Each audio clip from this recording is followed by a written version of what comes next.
হেডিয়ার আসসালামু আলাইকুম, কি অবস্থা সবার, কেমন আছেন আপনারা? অবশেষে শাকিব খানের রকস্টার মুভির শুটিং চলছে মালয়েশিয়াতে। তবে মালয়েশিয়াতে শুটিং শেষ হওয়ার পর বাংলাদেশেও শুটিং হবে মুভির 30%। তবে বন্ধুরা, শুটিং চলার সময় দেখা গিয়েছে মিশা সওদাগরকে। অনেকেই বলছে মিশা সওদাগর এবার রকস্টার মুভিতে থাকবে। তবে ফেসবুক পোস্টে জানা গিয়েছে জিল্লু খ্যাত শ্যাম ভট্টাচার্যও রকস্টার মুভিতে শাকিব খানের সাথে অভিনয় করবে। তবে বন্ধুরা, কে কোন চরিত্রে অভিনয় করবে এখনও পর্যন্ত পরিচালক এই বিষয় নিয়ে কিছুই বলেনি। তবে বন্ধুরা, রকস্টার মুভির প্রায় সকল গানই মালয়েশিয়াতে শুটিং শেষ করবে পরিচালক, এমনই একটি তথ্য শোনা গিয়েছিল।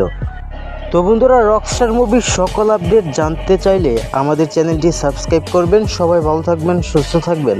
আসসালামু আলাইকুম, আল্লাহ হাফিজ।